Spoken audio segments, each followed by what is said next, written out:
요 몇 주간 고국 한국에서 들려오는 크고 작은 사건과 사고 소식 가운데 화재의 이야기, 화재의 그 소식들을 접했습니다. 제천에서 또 밀양에서 참 큰 불들이 일어나서 많은 사람들이 죽고 다치고 상했습니다. 한 사람의 실수로 많은 사람이 죽기도 하고, 자세히 생각해보니 한 사람의 희생으로 많은 사람의 생명이 구해지기도 하는 경우를 보게 됩니다. 세상의 일도 그런데요. 성경에 나오는 하나님의 이야기도, 구약의 이야기, 신약의 이야기도 한 사람으로 말미암아 큰 재앙이 임하기도 했고, 또 한 사람으로 말미암아 하나님 앞에 큰 구원의 길이 열리기도 한 사건들이 여기저기 나오기도 합니다. 아간의 죄를 보면 그 한 사람을 말미암아 많은 이스라엘의 용사가 전쟁에서 쓰러졌고요.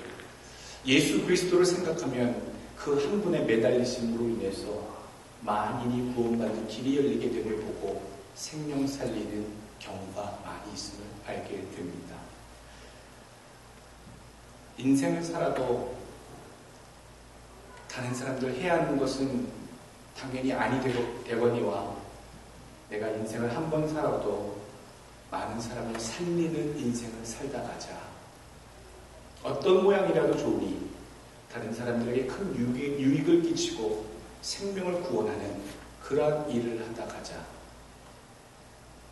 한 주간 고민했던 부분이기도 합니다. 한 사람의 희생과 수고로 많은 사람의 생명을 살릴 수 있다면 참 기쁘고 좋은 일일 텐데, 오늘 본문에 나온 다윗은 그 자신의 교만의 실수로 말미암아 자기가 사랑하는 양떼라고 표현한 그 백성 7만 명이나 되는 자의 생명을 잃어버리게 하는 실수를 저지르게도 합니다. 다윗의 실수가 과연 무엇이었는가?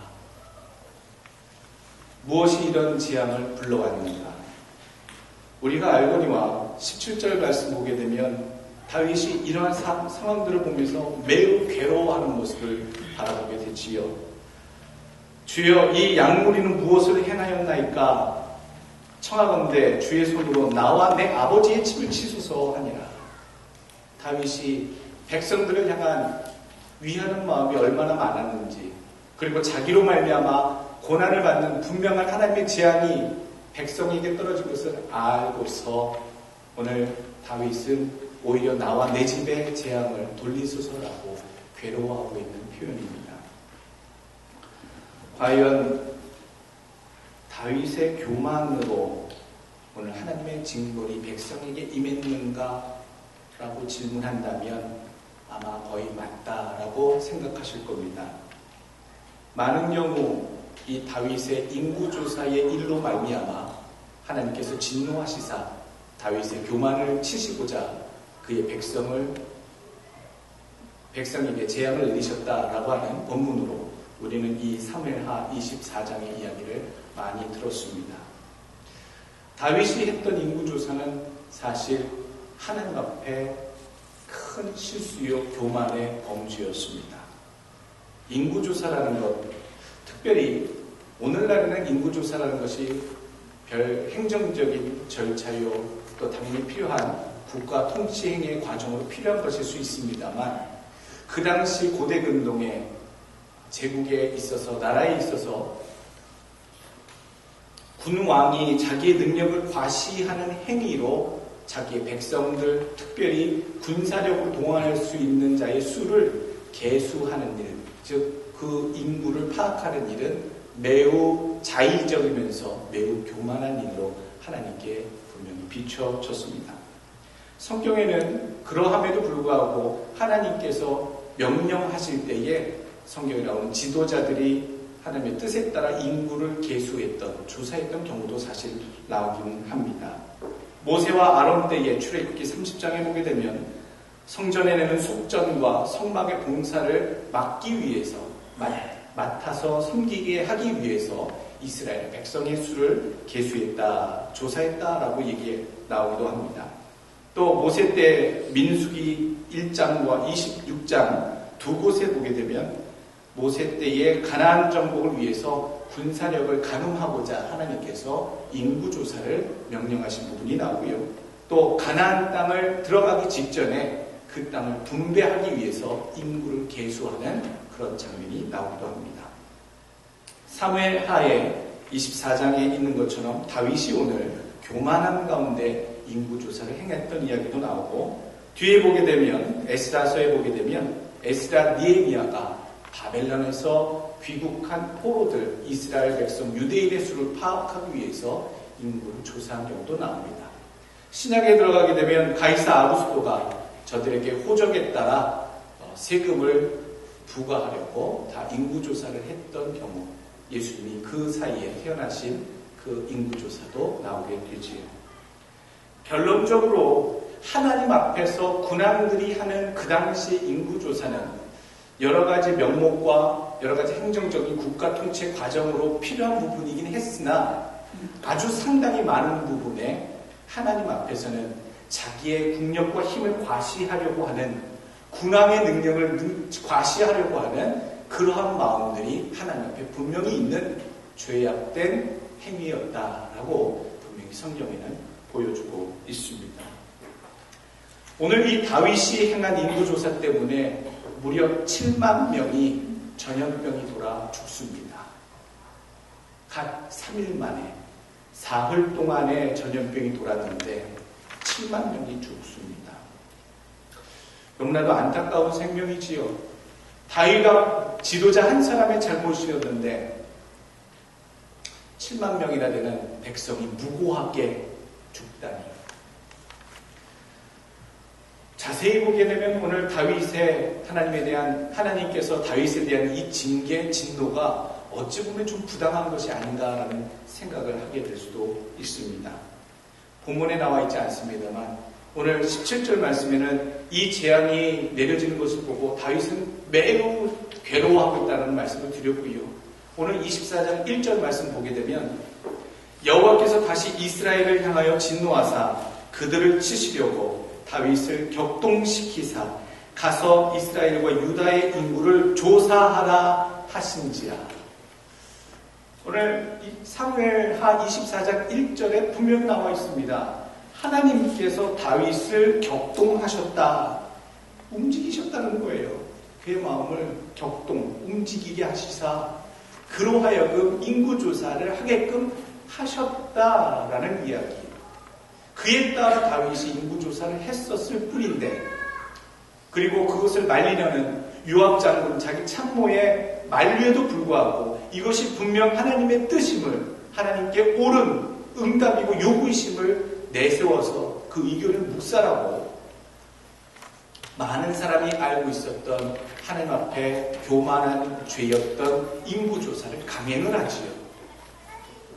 자기가 원해서 시작한 것이 분명히 아니라고 성경에는 얘기하고 있습니다만 오늘 그로 말미암아 다윗의 교만을 우리가 발견하게 되고요. 그로 말미암아 뜻하지 않은 생명이 잃어감을 보게 됩니다.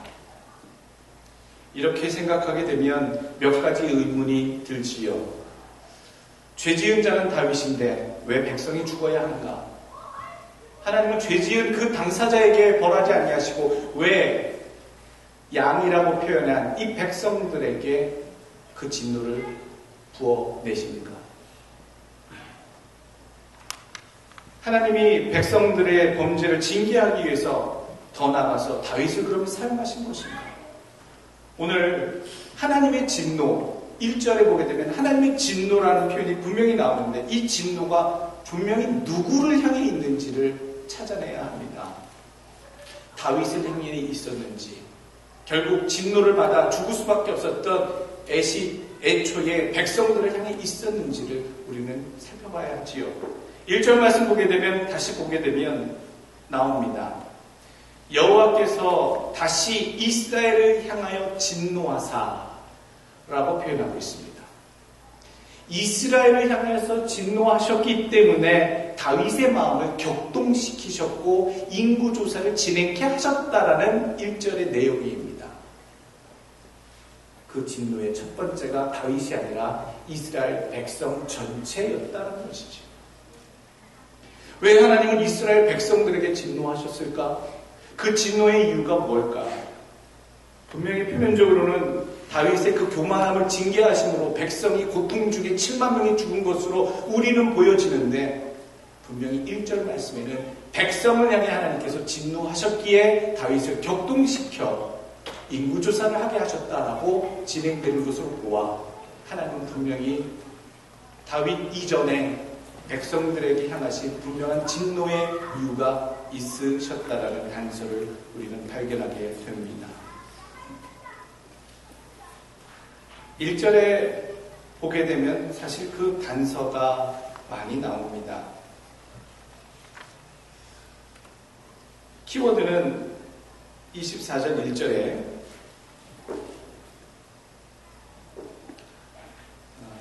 나오지요. 하나님이 이스라엘에게 진노하신 이유, 여호와께서라고 이야기를 시작하십니다. 하나님께서 이 일에 대해서 작정하시려 하셨다라는 키워드입니다. 여호와께서, 하나님께서 이 일을 진행하시겠다, 진노하시겠다, 재앙을 내리시겠다라는 얘기죠. 하나님께서 사랑하시는 백성, 그 백성에게 사랑을 베풀 때가 계시는데 지금 이 순간 24장만큼은 하나님께서 진노하시겠다, 공의를 세우시겠다라고 하는 하나님의 뜻이 진행되고 있습니다. 무엇이 잘못되었을까? 또 이스라엘 백성이 분명히 하나님 앞에서 다시 범죄하였다라고 이야기하고 있습니다. 이것은요, 분명히 하나님께서 보시기에 이스라엘 백성에게 합당히 여길 만한 죄악이 있었다라는 얘기지요. 23장과 22장을 보게 되면요, 이 24장에 나오는 하나님이 이스라엘 백성에 대해서 진노하실 만한 이유는 하나도 없습니다. 사무엘하가 24장으로 마무리되고 사무엘 상하를 통해 다윗의 이야기가 많이 그려지며 마지막 24장에는 다윗이 마지막의 모습들을 담아내서 끝내야 하는데, 다윗의 이야기는 22장과 23장에 하나님께서 나에게 은혜를 주시고 복을 주셔서 굳건한 이스라엘 왕권을 허락하여 주시고 하나님의 나라를 세우시고 그 가운데 나와 함께한 용사들과 더불어 하나님의 나라를 세우게 하신 지금까지의 놀라운 하나님이 함께하신 역사의 이야기, 전승의 이야기, 자기와 함께한 용사들의 이야기, 승전가의 이야기를 22장과 23장에 그렇게 고백하고 선포하고 있어요.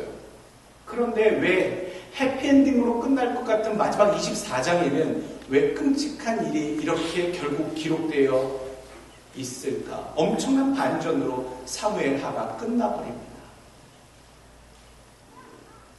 다윗에게 있어서 하나님이 꼭 마지막에라도 말씀하시고 그에게 그 인생이 끝나기 전에, 그의 인생의 막이 끝나기 전에 나타내시고 행하셔야 할 하나님의 행하심이, 공의의 집행하심이 무엇이 있었는가?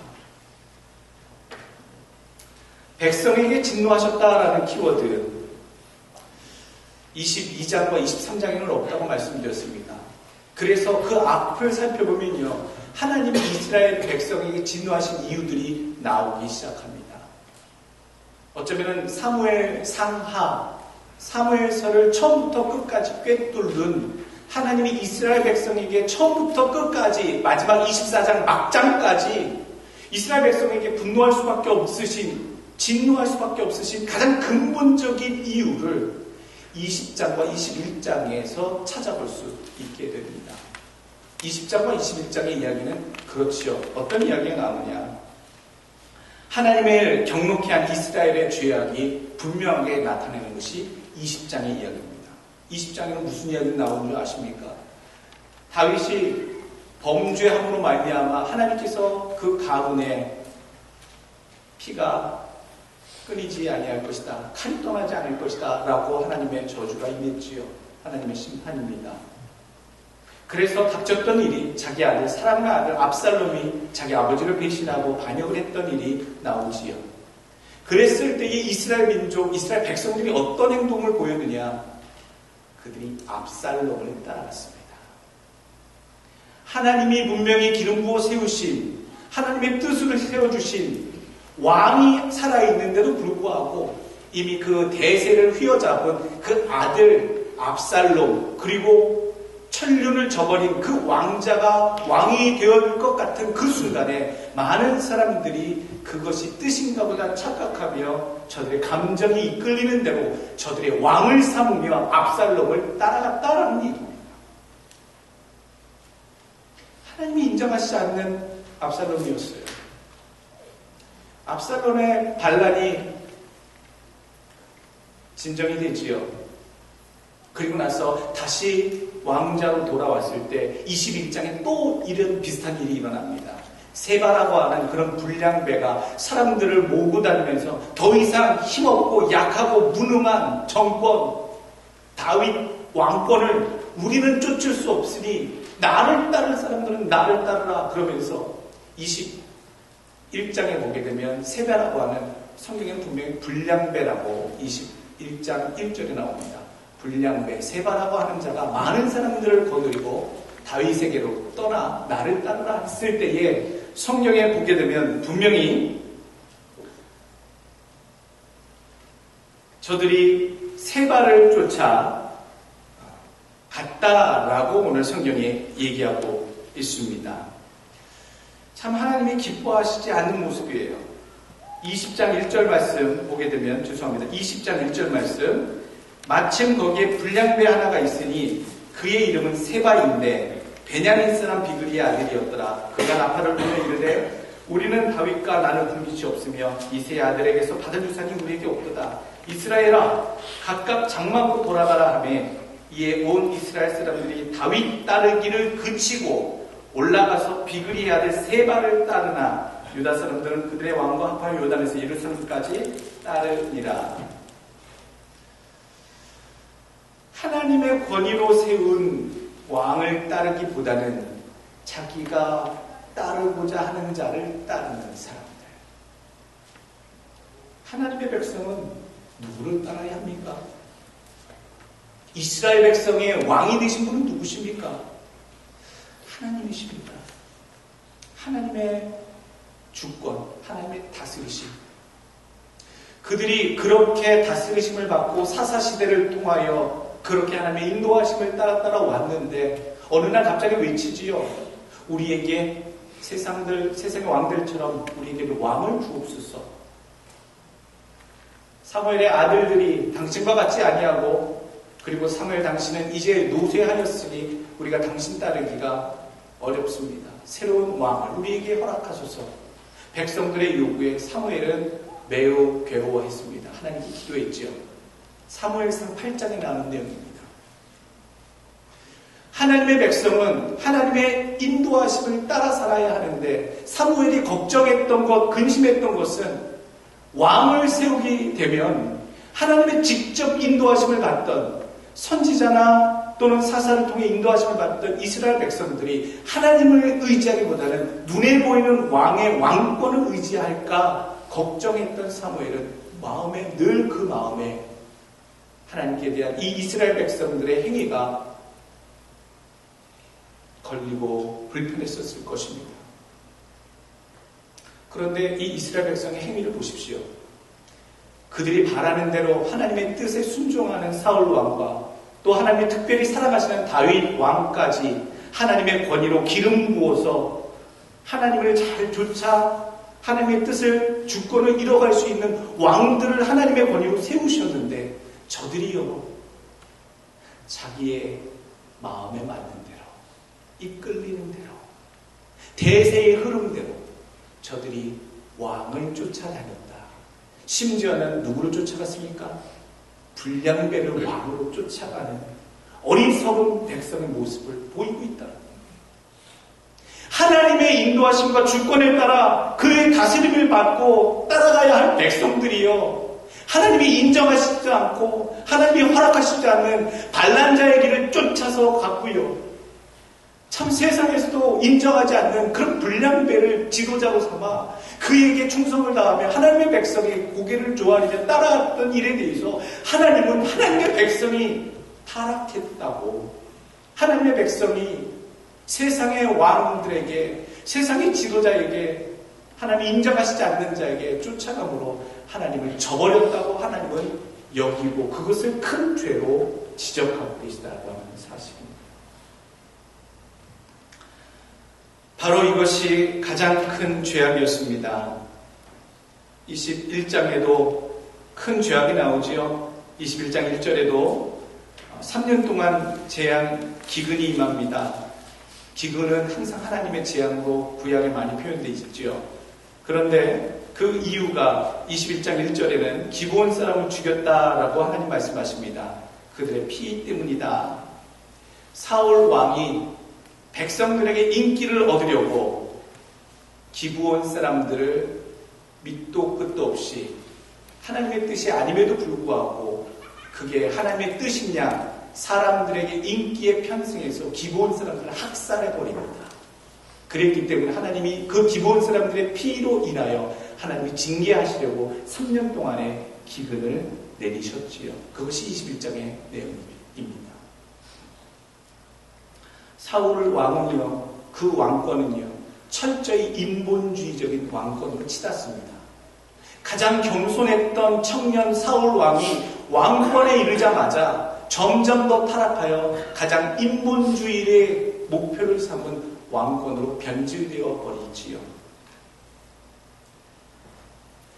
사무엘하 21장 2절 말씀에 나옵니다. 사울이 이스라엘과 유다 족속을 위하여 열심히 있으므로 그들을 죽이고자 하였더라. 사울 왕이 이 기브온 사람들을 학살했던 것은 하나님을 위함이 아니라 이스라엘 그 백성들에게 지지를 받으려고 인기를 얻으려고 왕이 그런 학살을 행했다. 이거에 대해서 하나님, 공의의 하나님, 정의의 하나님이 기뻐하시지 않았고 그것을 죄악으로 여기셨다 말씀하고 계십니다. 무엇을 우리에게 교훈하고 계십니까? 하나님의 백성은 어느 순간이라도 하나님의 뜻을 따라 살아야 하고 하나님의 뜻을 위탁받은 자를 따라가야 하고 하나님의 뜻을 전하는 자의 말씀에 순종해야 합니다. 그러므로 그들에게 전달하는 그 지도자에게 순종하는 것이 아니라 하나님이 세우신 그 권위자에 순종하는 것이 아니라 결국엔 그들을 통해 세우신 하나님의 권위, 하나님의 주권에 순종하는 백성이 되기 때문이지요. 또한 하나님의 뜻대로 살지 아니하고 그 뜻을 위임받은 주권자가 하나님의 뜻대로 위임을 받아 전달하지 아니하고 자기의 뜻에 맞춰 살 때에 오히려 자기의 뜻을 백성의 뜻에 맞추어 살아갈 때에는 하나님께서 그것을 죄악으로 여기셨다라고 하는 것을 우리는 볼 수가 있습니다. 오늘 인구조사 때문에 죽게 된 그 재앙이 겉으로 보기엔 분명 다윗의 교만한 인구조사 때문에처럼 이라 보인다 말씀드렸습니다. 그러나 좀 더 들어가게 되면 아주 근본적으로 그 진노가 이스라엘 백성에게 하나님 본래적으로 있었고 그 이스라엘 백성이 사무엘 상하 전체를 아우르듯 점점 더 저들의 삶에서 하나님의 주대심을 왕으로 대체하고 또 하나님의 뜻 가운데 세우시는 왕들을 또 내어침으로써 점점 더 하나님의 백성이 세상의 사람들을 세상의 뜻을 죄악의 뜻대로 그렇게 행하려고 하는 삶을 살게 되었다는 것에 대해서 하나님은 진노하고 계시다라고 하는 사실.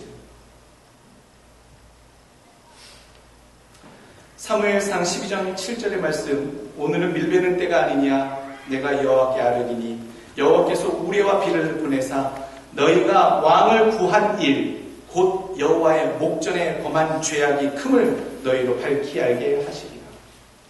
그러니 한번 보십시오.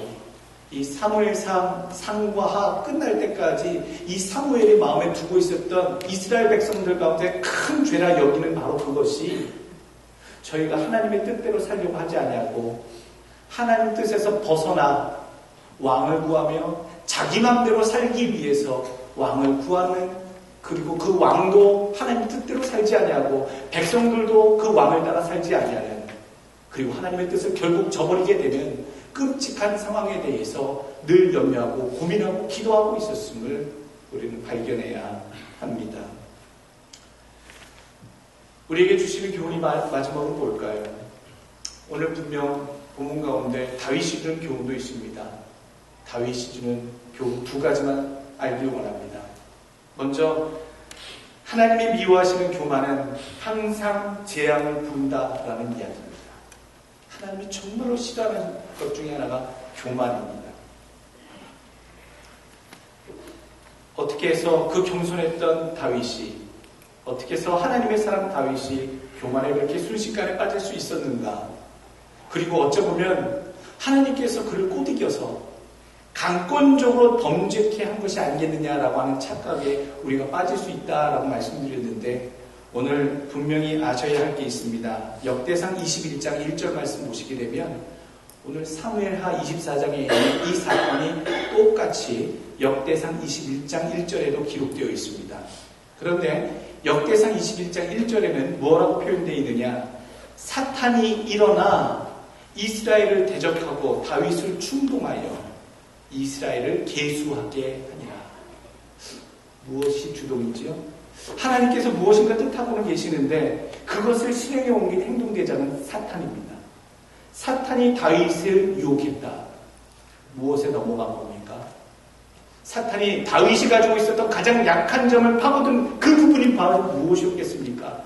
어느 순간 다윗의 마음속에 꿈틀거리고 있었던 왕자로서의, 군왕으로서의 막강한 절대왕국을 건설한 군왕으로서의 교만한 마음을 이 사탄이 치고 들어갔다는 얘기예요. 그것을 넘어가지 말았어야 되는데, 그것을 이겨냈어야 되는데, 그 순간 사탄의 유혹에 넘어가 다윗이 그 교만함으로 결국엔 인구조사를, 인구계수를 하게 되었다는 사실입니다. 완전한 자는 없습니다. 완벽한 사람은 없습니다. 우리가 늘 신앙의 경계로 삼아야 할 것이 무엇입니까? 내가 나름대로 괜찮은 믿음, 신앙이 있다라고 스스로 생각할지라도 이 사탄은 항상 나의 가장 약한 점을 치고 들어올 수 있는 그런 능력이 있는 존재입니다. 그리고 그것에 우리가 방심한다면 아무리 믿음 좋은 자라 할지라도 우리는 한순간 다윗처럼 넘어질 수밖에 없는 연약한 존재라는 사실. 특별히 여러분, 우리 교만한 것에 대해서 늘 주의합시다. 교만은 하나님이 가장 싫어하시는 덕목입니다. 다윗은 마음속에서 슬쩍 올라오는 교만이 있었고 그것을 결국 사단이 부추겨서 이 무지막지한 일들을 진행하게 되었습니다. 그 이후에 다윗이 괴로워하는 모습을 분명히 봤을 때 자기의 교만한 모습을 바라봤고 깨달았고 분명히 회개했다는 것을 알 수가 있지요. 22장과 23장에는 무슨 말씀이 있다고 말씀드렸습니까? 마지막 다윗의 인생 마지막이 끝나기 직전 사무엘하 22장과 23장 마지막 두 장에는 다윗이 자기 일생을 어떻게 걸어왔는지, 그리고 하나님이 어떻게 함께 하셨는지, 자기와 함께한 용사들이 누구인지 아름다운 그 감동의 승전가를 22, 23장에 그렇게 올려드리고 있습니다. 그러면서 그 마음이 교만의 순간 빠지게 됐지요.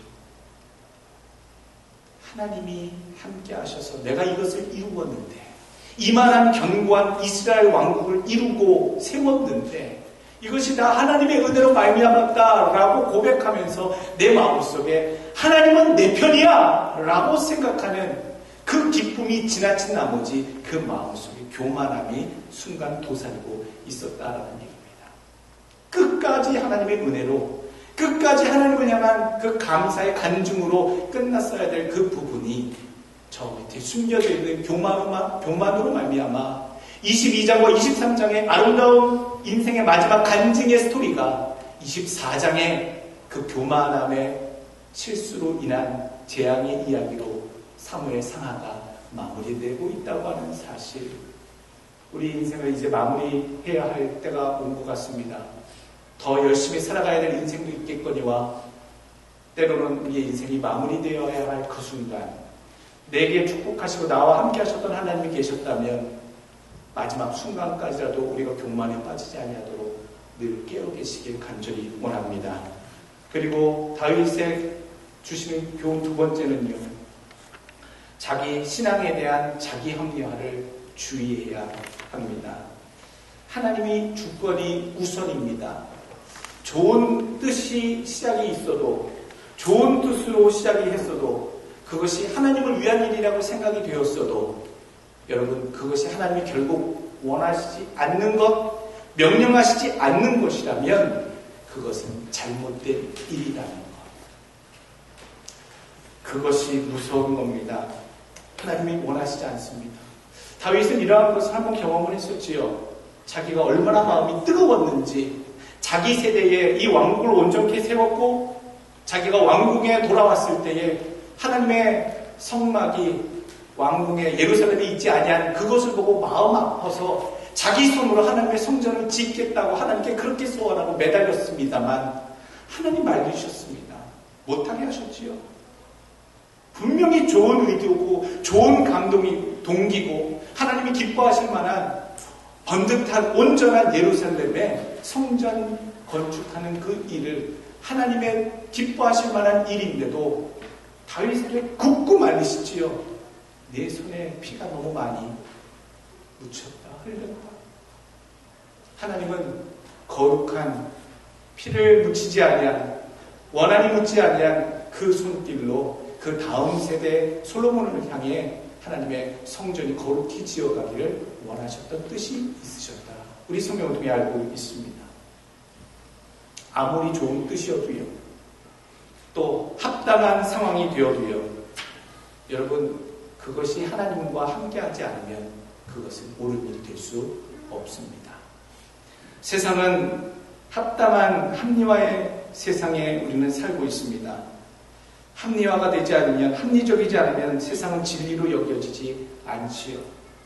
논리적이지 않으면 호소력을 잃습니다.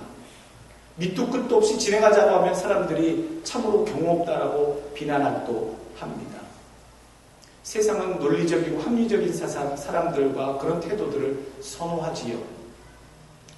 그런데 때로는 아무리 논리적이고 또 아무리 합당해도 하나님이 원하시는지 원하시지 않든지 간에 이 땅에 이루어져야 할 일들은 하나님의 주권하에 진행되어야 한다라고 하는 사실입니다. 우리가 명심해야 될 줄로 압니다. 우리의 삶 속에 좋은 일, 선한 일, 하나님을 위한다 하면서도 내가 스스로 괜찮아, 이게 뭐 주님을 위한 일인데 라고 합리화하는 그런 실수는 없는지 살펴보시길 원합니다. 다윗이 행했던 교만을 기억하시고 오늘 내 안에 믿음이라고 하는 이름을 붙이며 행하고 있는 자기 합리화의 삶은 무엇인지 오늘 살피고 반성하는 시간이 되시길 원합니다. 마지막 최종 결론을 맺습니다. 결국 이스라엘 백성이 나아가야 할 길은 무엇이었을까요? 18절 말씀 보게 되면 결론은 다시 제단을 쌓아라. 다시 말하면 하나님께 예배하라 라고 나옵니다. 왜 하필 이 모든 것들의 다 결론은 예배 드림, 제사 드림으로 끝나는 것일까? 18절 말씀 같은 선지자가 말하지요. 여호와를 위하여 제단을 쌓으소서. 예배를 통한 회복, 모든 죄악으로부터 하나님의 진노로부터 하나님의 죄로 인한 하나님의 관계의 그 악화를 회복하는 길은 온전한 예배를 회복하는 것. 그것이 바로 이스라엘 백성들이 가장 우선적으로 해야 할 일이었음을 오늘 교훈해 주고 있습니다. 예배가 왜 중요한가요? 하나님이 우리 하나님 되시고 우리의 진정한 다스리시는 왕이 되시고 그런 왕의 다스림을 받는 백성들이 나와 그 왕 되신 주를, 우리 하나님을 경배하고 찬양하며 주님의 주되심을 인정하는 그 믿음의 행위, 그 모습, 그 영광을 돌리는 자리요, 영광을 돌릴 때에 그 주권자가 그 백성을 향해 축복하시는 그 순간이 은혜의 자리, 예배의 순간입니다. 그래서 예배가 중요합니다. 그리고 더 나가야 될 것이 무엇입니까?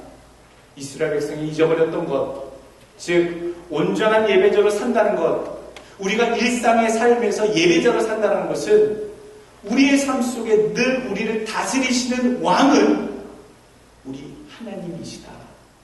하나님이 나의 모든 삶의 우선권이 되고 주의 다스리는 그 주권이, 하나님의 주권이 내 삶 속에, 내 삶의 분야에 나와 항상 함께 하시며 모든 것에 우선한다라고 하는 하나님 중심주의의 삶이 예배자의 삶이 되어야 함을 오늘 분명하게 우리 말씀을 통해 알려주고 계시고 있는 겁니다. 마지막 결론만 기억합시다. 온전한 예배를 회복하십시오. 주 앞에 서는 것, 주를 만나 경배하고 예배하는 것, 주의 백성으로 나는 주의 백성입니다라고 고백하는 것을 하나님께 확인시켜 드리는 것이고요. 여러분들이 하나님의 백성인 것을 증거하는 행위입니다. 두 번째로 그러한 예배자는 일상의 삶에 늘 하나님의 주권을 인정하며 하나님을 우선하는 삶으로 매일매일 살아가셔야 함을 주의 말씀으로 간절히 축원합니다. 기도하겠습니다.